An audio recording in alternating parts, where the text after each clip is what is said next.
السلام علیکم ورحمۃ اللہ وبرکاتہ. کیسے ہیں آپ صاحب؟ بسم اللہ الرحمن الرحیم الحمد للہ رب العالمین والصلاۃ والسلام علی سید الانبیاء والمرسلین. رب اشرح لی صدری ویسر لی امری واحلل عقدۃ من لسانی یفقہوا قولی. اللہم انفعنا بما علمتنا وعلمنا ما ينفعنا وزدنا علما. ہمارا پہلا لیسن تھا تجوید کی امپورٹنس پہ. ٹھیک ہے، اس پہ ہم نے اس کی اہمیت پڑھی تھی کہ کیا اہمیت ہے، اور اس کے پھر ریزنز پڑھے تھے کہ کیوں یہ امپورٹنٹ ہے، کیوں اہم ہے قرآن پڑھتے ہوئے. ٹھیک ہے، پھر اس کے بعد ہم نے لحن پڑھا تھا کہ میجر جو مسٹیکس ہوتی ہیں کون کون سی ہوتی ہیں تجوید میں. ٹھیک ہے، لحن جلی، لحن خفی وغیرہ، وہ ہم نے سارا پڑھا تھا. پھر اس کے بعد ہم نے استعاذہ اور بسملہ کی جو امپورٹنس ہے وہ ہم نے پڑھی تھی کہ یہ کیوں اہم ہے، قرآن پڑھنے سے کیوں پہلے ضروری ہے یہ. ٹھیک ہے، پھر اس کے بھی ہم نے ریزنز پڑھے تھے. اور اس کے بعد ہم آتے ہیں مخارج کی طرف. ڈیفینیشن آج کا ٹاپک ہے ہمارا کیا؟ ڈیفینیشن آف مخارج. Every letter has a home.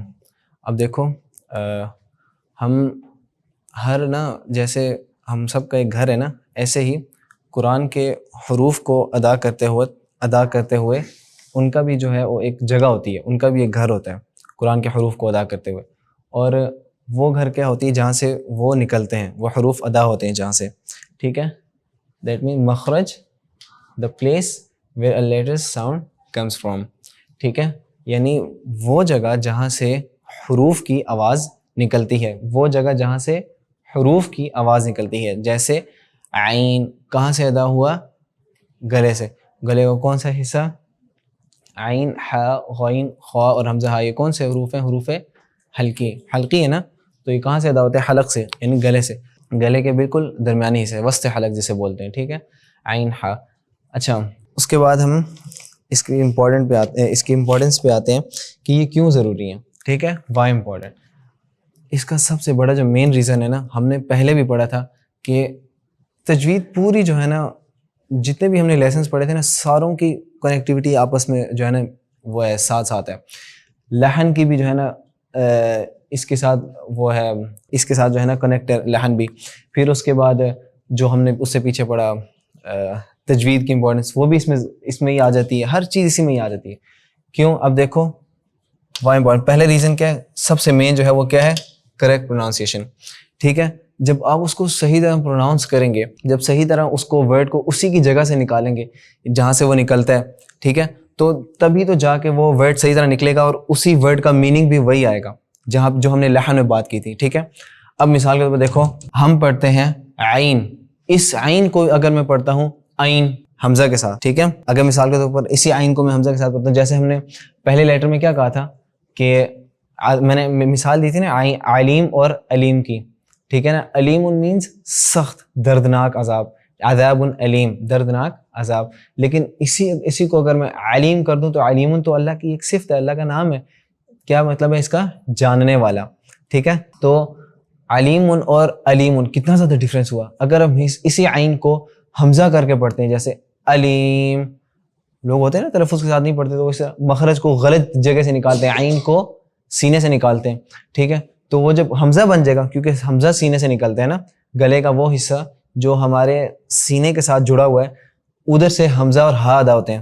جب اسی کو آپ عین اور ہا میں بدل دو گے، یعنی ہا کو ہا میں پڑھ لو گے، اکثر میجر مسٹیکس ہوتی ہیں. یہ نارمل یوزولی ہر کوئی یہ مسٹیک کرتا ہے.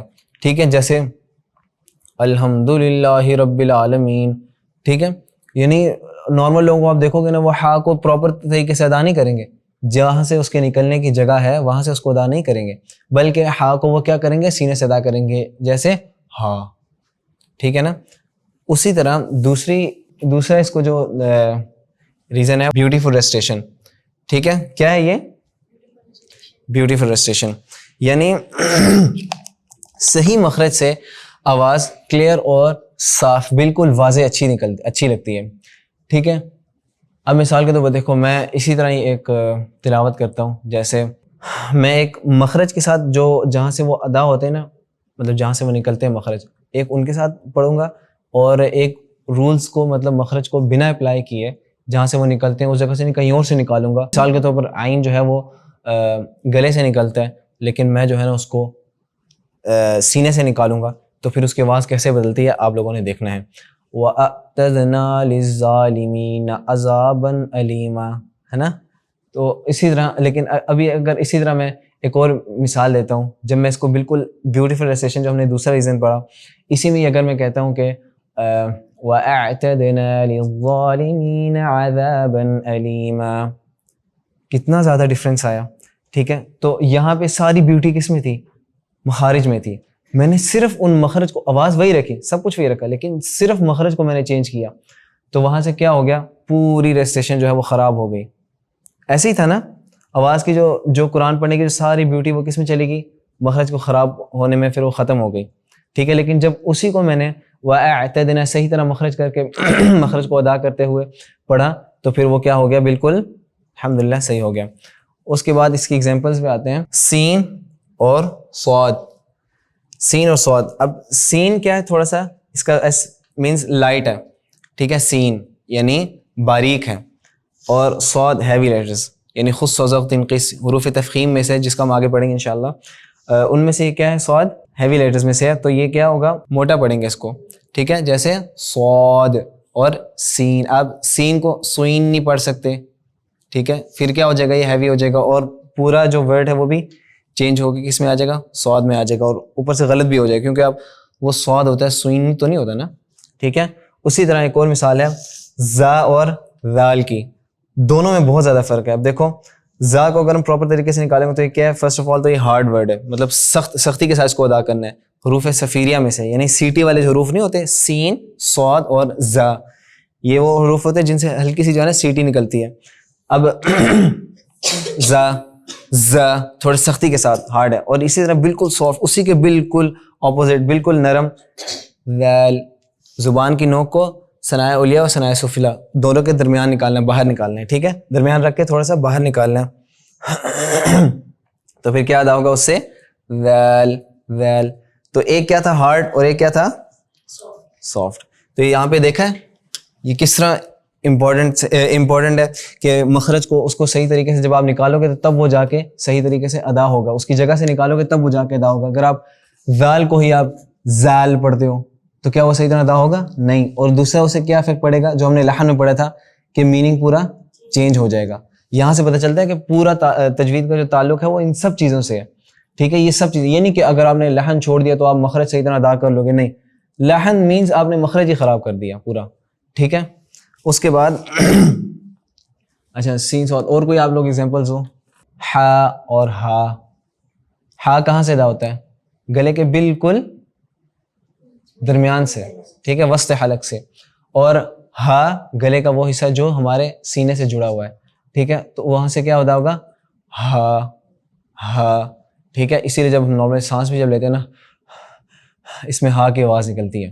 ایسے ہی ہے نا، ہا کی ہا اور ہا میں ڈفرینس پتہ چل گیا. ٹھیک ہے، so when we now each letters ہم، جب ہم ہر حرف کا جو ہے نا وہ ہر حروف کے یعنی جتنے بھی حروف ہیں ان سب کا جب ہم گھر جان لیں گے، جو ان کے نکلنے کی جگہ ہے.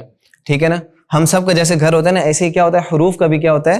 گھر ہوتا ہے، یعنی ان کے نکلنے کی جگہ ہوتی ہے. ٹھیک ہے، جیسے کچھ حروف ہوتے ہیں وہ تالو سے جو ہماری لٹکی ہوئی چیزیں ہوتی ہے نا، ادھر لٹکی ہوئی چیز ہوتی ہے، کچھ یہاں سے ادا ہوتے ہیں، کچھ ہوتے ہیں زبان کو ادھر ادھر کرنے سے ادا ہوتے ہیں، کچھ ہوتے ہیں گلے سے ادا ہوتے ہیں، کچھ ہوتے ہیں سینے سے ادا ہوتے ہیں. We can recite Quran with respect, beauty and correct meaning. ہم پھر قرآن کو پڑھ سکتے ہیں کس کے ساتھ؟ رسپیکٹ کے ساتھ. فرسٹ آف آل جس طرح ہم نے تجوید کی امپورٹنس میں پڑھا تھا وہ اس کے ساتھ جڑتی ہے اوبیسلی. تو پھر اس کے بعد دوسری چیز کیا ہے؟ بیوٹی، جو جیسے ہم نے بیوٹیفل ریسیشن میں پڑھا. اور کریکٹ میننگ کریکٹ پروننسیشن کے ساتھ آتا ہے، یعنی کریکٹ پروننسیشن آپ کرو گے تو تب ہی کریکٹ میننگ ہوگا. یعنی جب آپ صحیح طرح اس کو پروناؤنس کرو گے تو تب ہی اس کا میننگ بھی صحیح ہوگا. جیسے علیم کو آپ علیم پڑھو گے تو اس کا میننگ کیسے صحیح ہوگا؟ ہوگا بھلا؟ نہیں صحیح ہوگا. تو اس میں کوئی سوال ہے کسی کا؟ نہیں ہے؟ سبحانک اللہم وبحمدک نشہد ان لا الہ الا انت نستغفرک ونتوب الیک.